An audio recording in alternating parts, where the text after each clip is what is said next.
Terima kasih pemirsa, Anda masih bersama kami di Suara Jakarta dan kembali lagi masih bersama Pak Gembong, yaitu Ketua Fraksi PDIP DPRD DKI Jakarta, dan juga terhubung dengan Mbak Tabita Sumendap, yaitu dari komunitas Sepeda Women Sailing Community. Halo Mbak Tabita, selamat bergabung bersama kita.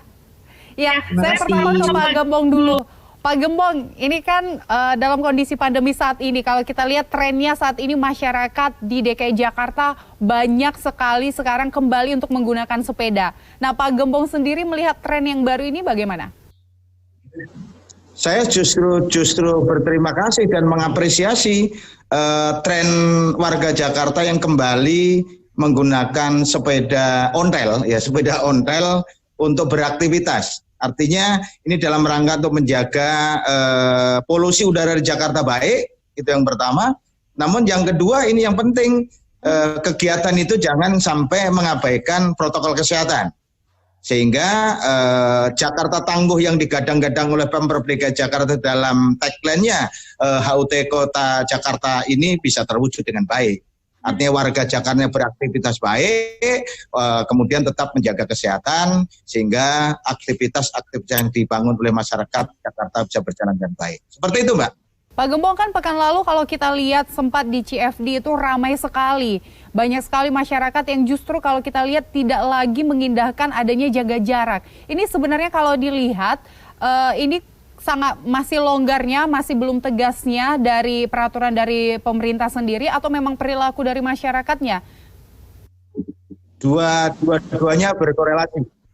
Yang pertama memang Pemprov tidak melakukan pengawasan secara ketat sehingga kejadian itu terjadi di acara Car Free Day. Itu yang pertama. Yang kedua, ada sedikit kelonggaran atau ketidaktaatan masyarakat, sehingga mengakibatkan kerumunan yang tanpa menjaga protokol kesehatan. Saya kira dua hal ini ke depan harus bisa kita evaluasi dengan baik, sehingga Jakarta bisa tetap menjaga kegiatan-kegiatan yang bersifat kerumunan massa itu bisa tetap menggunakan protokol kesehatan dengan ketat. Saya kira itu yang langkah yang paling bijak yang harus kita lakukan ke depan, Pak. Dan sekarang kan kalau kita lihat memang dari trennya sendiri, masyarakat juga sudah mulai berpikir memang menggunakan sepeda bisa mengurangi polusi. Nah, menurut Pak Gembong sendiri, kan sebelumnya sempat ada wacana untuk melakukan pembangunan lintasan sepeda, jalur sepeda. Apakah pembangunan rencana itu perlu dilakukan dalam kondisi saat ini? Kembali dilakukan seperti itu, Pak Gembong? Sebetulnya tinggal memanfaatkan sekarang yang sudah ada. Artinya jalur sepeda itu kan sudah terbangun dengan baik, tapi justru pemanfaat jalur sepeda itu yang belum maksimal. Nah, ini trennya ini sudah mengarah ke sana. Tinggal bagaimana Pemprov bisa menggiring aktivitas masyarakat dengan menggunakan sepeda itu. Tinggal di situ sebetulnya. Karena ini sebenarnya trennya sudah masuk, tinggal bagaimana barang yang sudah masuk ini bisa dikelola dengan baik, di-manage dengan baik, sehingga jalur sepeda itu bisa dimanfaatkan oleh warga Jakarta dengan semaksimal mungkin, sehingga alokasi anggaran yang kemarin kita keluarkan tidak sia-sia. Seperti itu, Mbak. Kurang maksimal dalam artian seperti apa, Pak Gembong? Menurut Pak Gembong memang kondisinya? Pemanfaat jalur sepeda itu kan belum dimanfaatkan dengan baik. Artinya warga yang beraktivitas sehari-hari, katakanlah masuk kantor, ke pasar dan lain sebagainya, itu kan belum banyak yang menggunakan sepeda. Baru sebatas masyarakat bersifat hobi. Contohnya misalkan ketika Car Free Day, ini semua orang berduyun-duyun atau beramai-ramai menggunakan sepeda untuk ke Car Free Day itu, kan seperti itu. Tapi itu belum menjadi gaya hidup warga Jakarta untuk menggunakan sepeda. Seperti itu, Mbak, yang terjadi saat ini. Baik, saya ke Mbak Tabita dulu. Ini Mbak Tabita menanggapi pernyataan dari Pak Gembong, kata Pak Gembong masih kurang maksimal. Nah, Mbak Tabita sendiri sebagai komunitas sepeda bagaimana nih menanggapinya? Apakah memang kurang maksimal atau justru sebenarnya masih kurang jalurnya? Silakan Mbak Tabita. Ya, kalau menurut kami komunitas, terlebih kita komunitas sepeda sport ya. Jadi memang ada sarana itu, infrastrukturnya sudah ada, sarana itu sudah ada, mungkin butuh diimprove juga. Cuman kalau misalkan ada payung hukumnya yang melindungi pesepeda, contohnya, jadi motor itu nggak masuk ke jalur sepeda gitu dong. Terus jalur sepedanya juga nggak jadi tempat parkir. Jadinya kita juga nggak maksimal bisa menggunakan sarana itu gitu. Dan mungkin secara nggak langsung juga ketika kita melihat yang seharusnya untuk sepeda dipakai dengan yang lain, jadinya kita mungkin memakai jalur yang lain juga yang seharusnya itu bukan jalur kita gitu. Nih, gimana Pak Gembong? Apakah memang sudah ada payung hukumnya sebenarnya supaya para pengguna jalur sepeda, tadi Pak Gembong bilang supaya pengguna sepeda bisa memanfaatkan jalur itu dengan maksimal. Tapi justru kalau dari pernyataan Mbak Tabita mengatakan justru mereka sudah memanfaatkan, tapi seperti tidak ada payung hukum di situ karena jalur mereka pun dipakai oleh kendaraan bermotor. Betul, memang apa yang disampaikan oleh Mbak Tabita tadi betul sekali. Fakta di lapangan mengatakan seperti itu. Bahwa jalur sepeda tidak murni dipakai untuk sepeda. Masih banyak sepeda motor yang memanfaatkan jalur sepeda itu. Nah sekarang tugas kita adalah bersama dengan eksekutif bagaimana mengembalikan fungsi pada planning yang sebenarnya. Kan seperti itu. Jalur sepeda itu direncanakan, dirancang untuk apa sih? Untuk pengguna sepeda kan, bukan untuk sepeda motor kan ya. Sekarang dikembalikan saja. Cara mengembalikan bagaimana?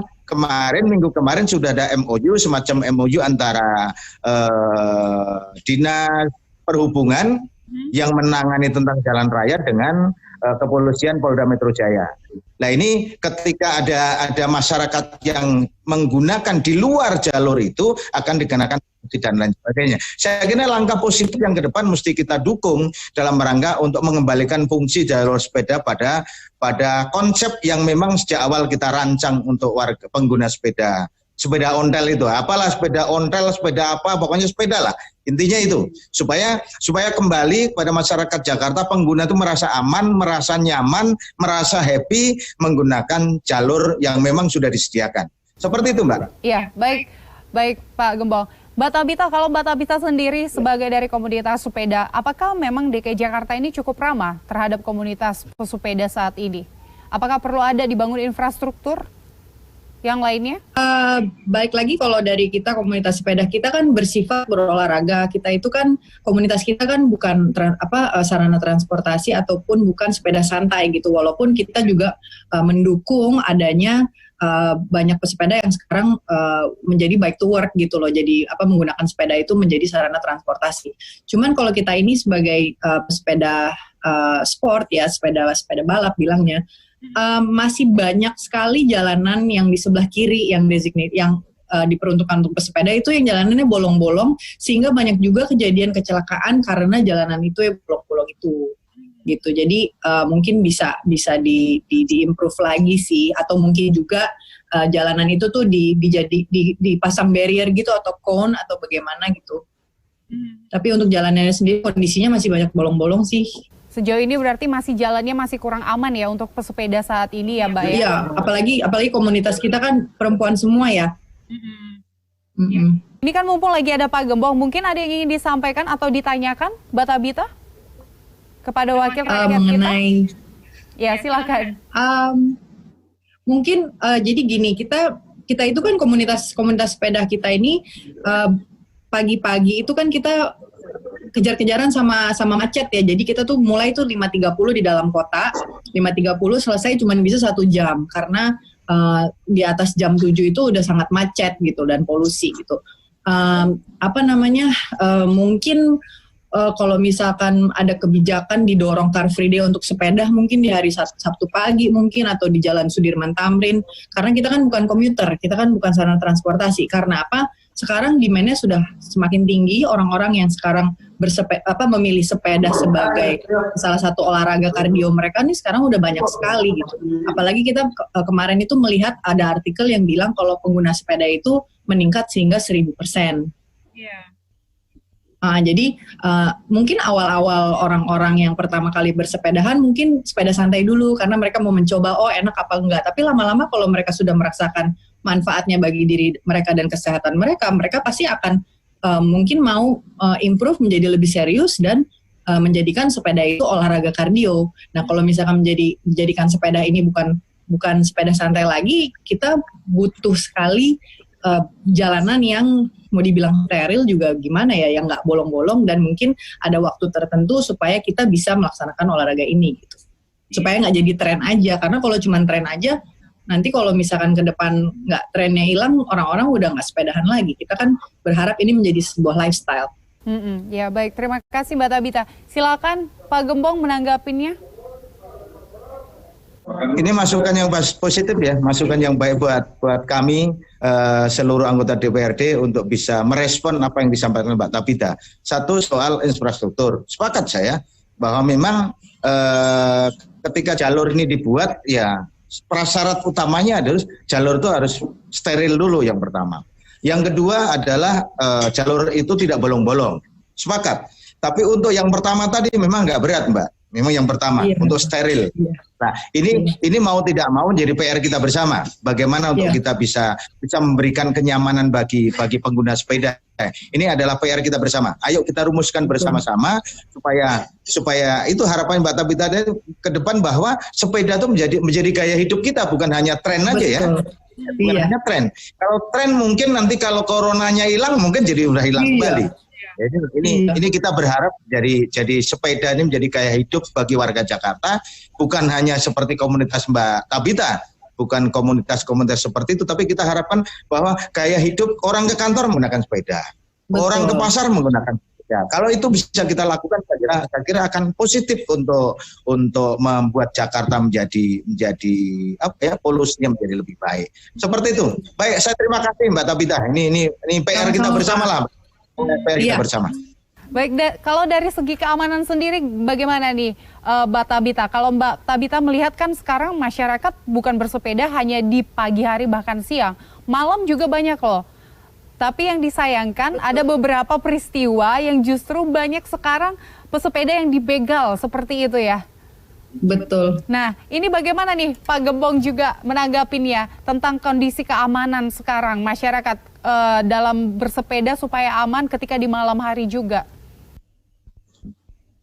Ya memang tugas-tugas kita semua, tugas Pemprov untuk menjamin keamanan dan kenyamanan bagi pengguna jalan. Itu tugas Pemprov.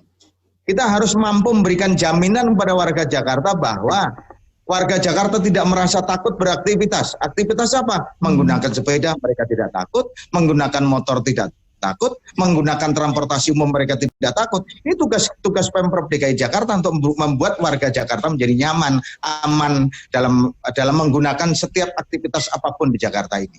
Gitu, Mbak. Baik Pak Gembong Warsono, Ketua Fraksi PDP DPRD DKI Jakarta, dan Mbak Tabita Sumendap, yaitu dari komunitas Sepeda Women Sailing Community. Terima kasih Anda sudah bergabung bersama kami di Suara Jakarta. Sukses selalu Pak Gembong, Mbak Tabita. Terima kasih. Terima kasih juga Pak Gembong. Dan pemirsa, kami akan hadir dengan narasumber lainnya. Tetaplah di Suara Jakarta.